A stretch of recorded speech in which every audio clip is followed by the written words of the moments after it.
Bad dreams, huh? Well, it is real, sort of. You see, part of being a Grey Warden is being able to hear the Darkspawn.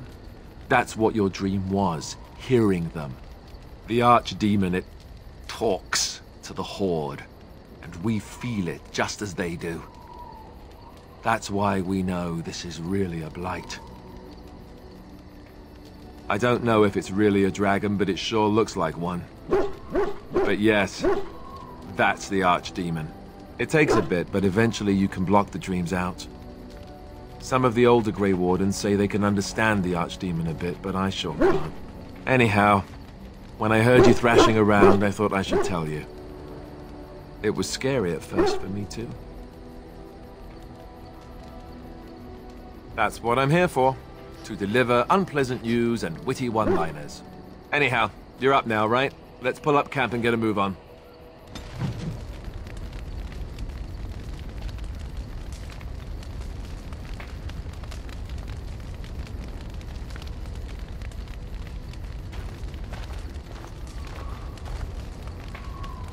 Yes? Something you need? Yes? What's on your mind? I knew this would come up sooner or later. I don't know how to explain, but I had a dream. In it, there was an impenetrable darkness. It was so dense, so real.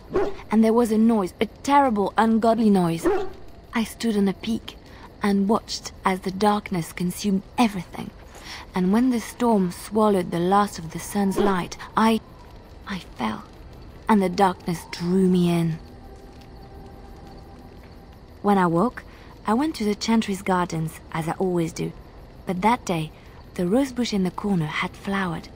Everyone knew that bush was dead. It was grey and twisted and gnarled, the ugliest thing you ever saw. But there it was, a single beautiful rose. It was as though the Maker stretched out his hand to say, even in the midst of this darkness, there is hope and beauty. Have faith. In my dream, I fell, or maybe I jumped. I'd do anything to stop the blight. I know that we can do it. There are so many good things in the Maker's world. How can I sit by while the blight devours everything? That is why you're a Grey Warden. Come, there's a blight to stop.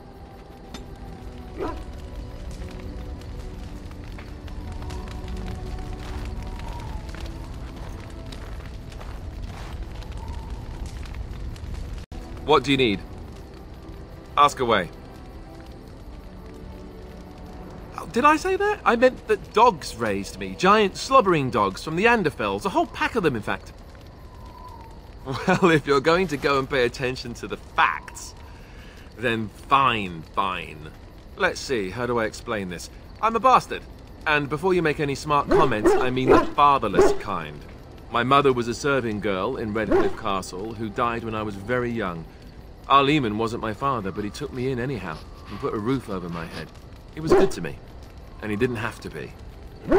I respect the man, and I don't blame him anymore for sending me off to the Chantry once I was old enough. I know who I was told was my father. He died even before my mother did, anyhow. It isn't important. Our Lehman eventually married a young woman from Orlais, which caused all sorts of problems between him and the king because it was so soon after the war. But he loved her. Anyhow, then you, Arlessa, resented the rumors which pegged me as his bastard. They weren't true, but of course they existed. The Isle didn't care, but she did. So off I was packed to the nearest monastery at age 10, just as well. The Arlessa made sure the castle wasn't a home to me by that point. She despised me. Maybe. She felt threatened by my presence, I can see that now. I can't say I blame her.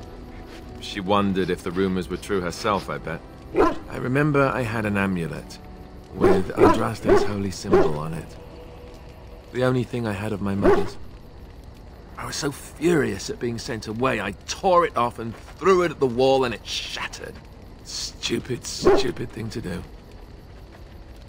The Jarl came by the monastery a few times to see how I was, but I was stubborn. I hated it there, and blamed him for everything. And eventually, he just stopped coming. And raised my dogs.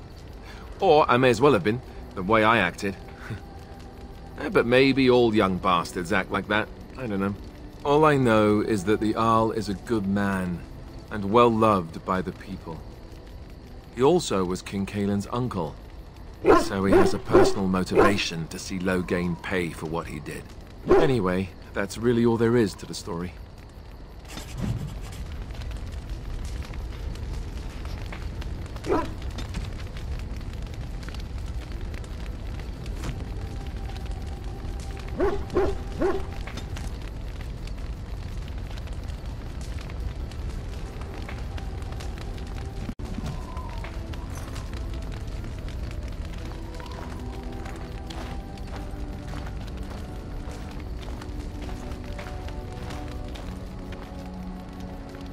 Yes.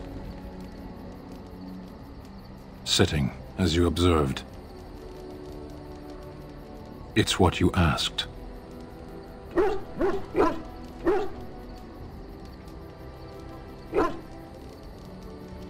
I know. Parshera. Was there anything else? I am hardly surprised. To answer a question. The Arishok asked what is the Blight. By his curiosity, I am now here. The one who commands the Antam, the body of the Kunari. A portion of it. Were you not at Ostagar when the army was overwhelmed? That is your answer.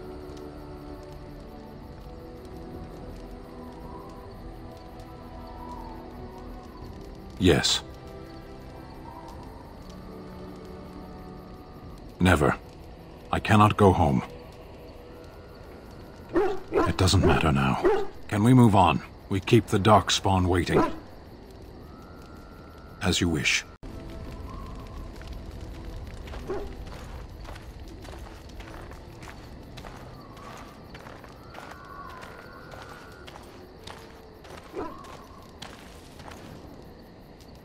You're a hard man to find.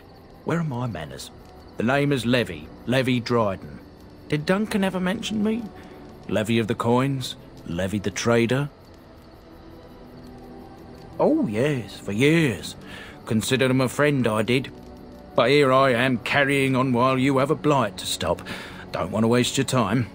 But you see, Duncan promised that together we'd look into something important for the Wardens. And for me. But poor Duncan's... well, no more. A tragedy it is, at that. But I know he would want his work carried on. His pledge fulfilled. It's a bit of a tale, that is. But I'm the one who brought the Grey Wardens back to Ferelden. Well, I was one of the ones. There were a lot of us. Maker's breath, I'm a bit nervous. Honoured to be here, really. After King Marek freed us from the Orlesians, the Grey Wardens begged the King's permission to come into Ferelden, some sort of internal business. Me and a mess of other Warden sympathisers spoke on behalf of your order. Tan Loghain was very much against letting Orlesian Wardens in the kingdom. But Marek, Andraste, bless him, was a fair-minded monarch and he let them in. So that's why I was there when the Wardens and their leader, Genevieve, presented herself to the King. The first Wardens in Ferelden in over a century. Proudest day of my life, that was. Duncan was a bit of a scamp back then. We were of an age and struck up a friendship. The King himself went with the Wardens on their mysterious business. When he returned, he rescinded King Ardland's decree, and the Wardens came back to Ferelden for good.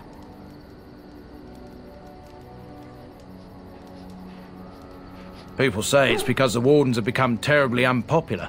Just soaking up tires and not doing a bleeding thing for the kingdom. I say that's bollocks, as recent events have shown.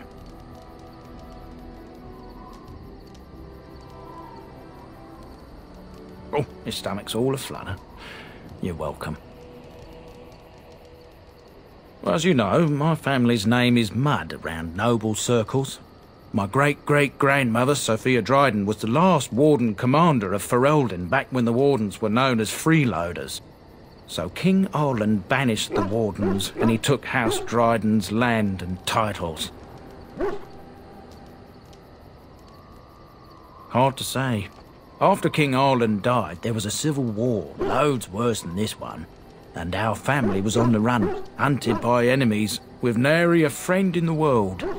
But Drydens are tough. We rebuilt, became merchants, and we never lost our pride. I asked for the truth. My family reveres Sophia Dryden. We know she died at the old Grey Warden base, Soldier's Peak. We want evidence to clear her name. It won't restore our land or our titles, but it'll restore our honour.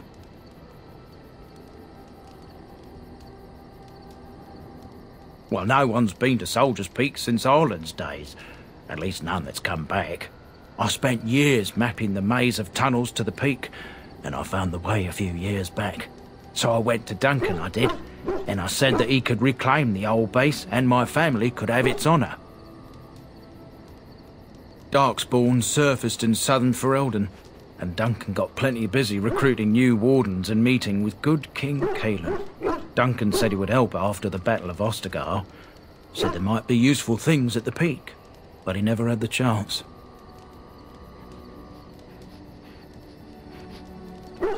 A thousand blessings upon you, Warden. I'll mark down the location on your map. When you arrive, we'll pick our way through the tunnels together.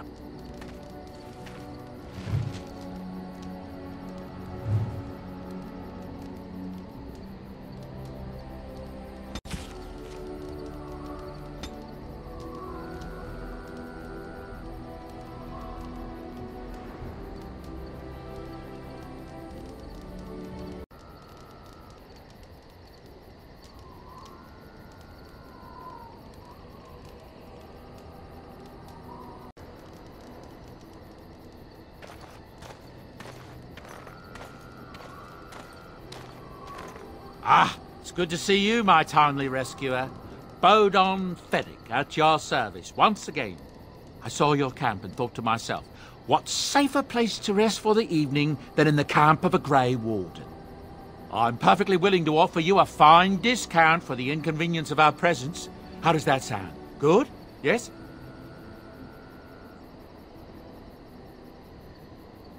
Anything, everything, but all of the finest quality. No cheap trinkets here. And my boy Sandal happens to be a bit of a hand with enchantments. Oh, yes. Sadly, it also makes us a target for bandits and the like. If there were spare hands to hire as guards, I would have done so long ago.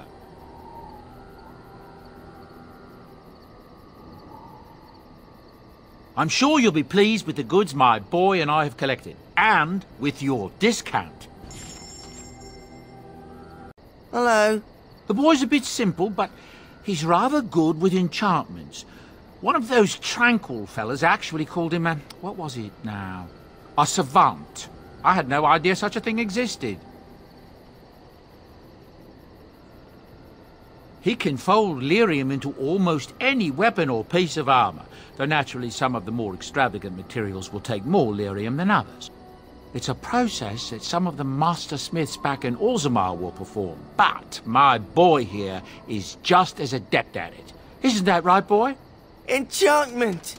And there you have it.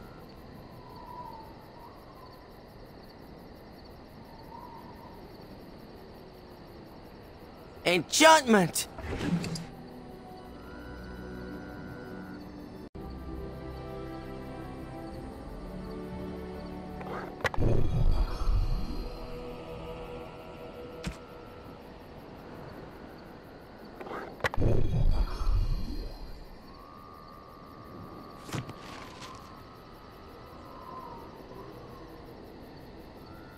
You and your friends are formidable folk, indeed. It's good to have you along on the road.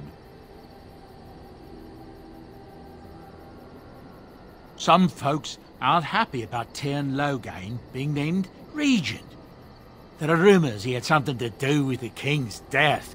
Isn't that the most ridiculous thing you ever heard? The Darkspawn killed him, sure enough. If Tyrn Loghain couldn't save the king from that inn, then nobody could. That's what I've heard on the road, anyhow. Take it for what it is. I heard from some travellers that something bad might have happened in Redcliffe, overrun by Darkspawn, maybe. There's no word from the village at all. A merchant friend of mine said he encountered someone fleeing the place and there was nothing waiting for him there but death. He wisely turned around and came right back. That's what I've heard on the road, anyhow. Take it for what it is.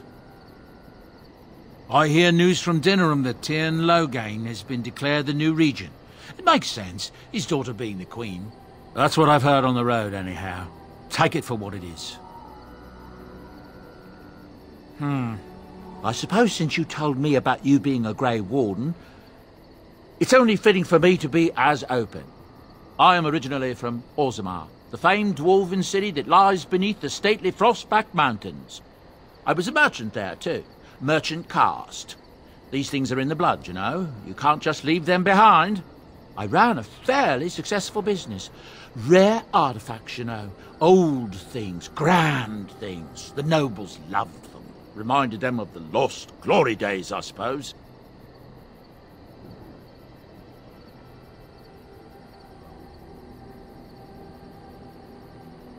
Our kingdoms once spanned the length of Thados, from majestic Orzammar to Cal Sharok to glittering Darmalin far to the west. They say the gold and silver veins ran so thick through the stone of Darmalin that the entire city sparkled.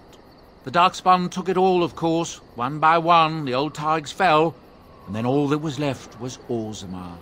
But we were talking about how I ended up here, weren't we? One day, a noble woman came to my stall. She looked around for a bit and then started shrieking in dismay. Apparently, she believed that a pair of braces I had for sale once belonged to her brother. He'd been lost in a cave-in, you see, while on an expedition to clear out the Darkspawn from one of the tunnels running close to the city. They were made specially for him. They're unique, she shrieked. He stole them from my poor brother's corpse. She had me arrested on the spot, of course. Nobles, they're touchy like that.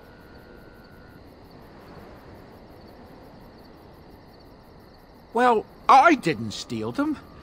You see, I'd been paying these castless thugs to venture out into the deep roads for me. The lost tigers, they're full of things that people left behind. Sometimes you can find a treasure, something worth a little gold. The noblewoman, she wasn't too happy with the theft of her brother's braces.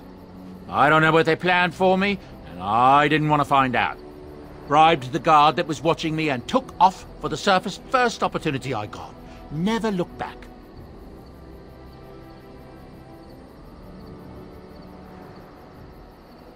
You're quite welcome. Now, is there anything the boy or I can get you?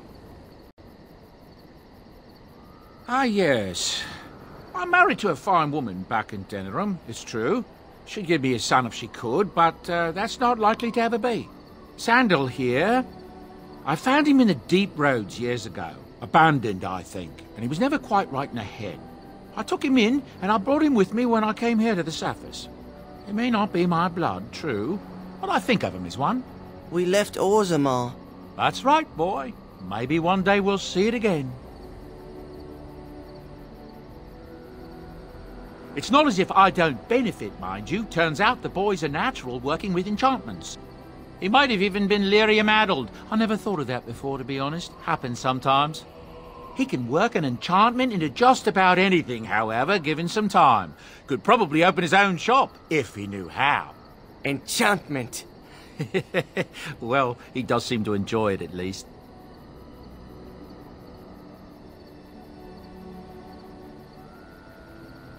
Look, we don't rob people, all right? We don't take things from people that need them. The things in the lost tigers, what good did they do lying there? I brought them back to Orzammar, where people could look at them and remember. It's not all that different up here. There are places long abandoned by the humans everywhere. Even more now with the Darkspawn coming. People flee from the Blight with good reason, but they forget things. Things with value and meaning. They leave them behind because they're frightened and desperate. And sometimes, my boy and I, we find our way to these places before the Horde descends, and we save these things. I take them away so the Darkspawn don't get them. Is that so bad? They destroy everything they touch.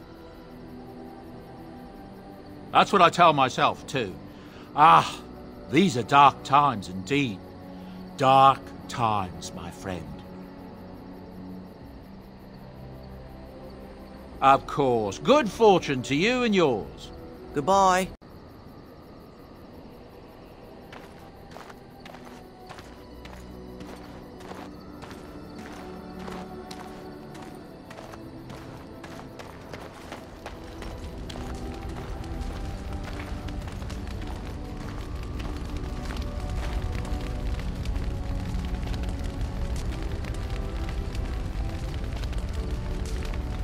A fine gift. You have my thanks.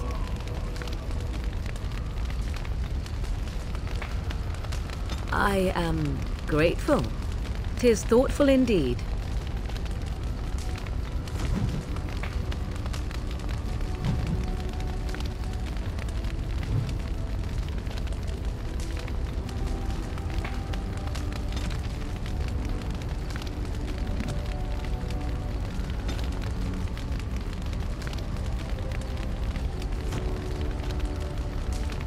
I await your command. At times, perhaps, a world full of people and buildings and things was all very foreign to me. If I wished companionship, I ran with the wolves and flew with the birds. If I spoke, 'twas to the trees.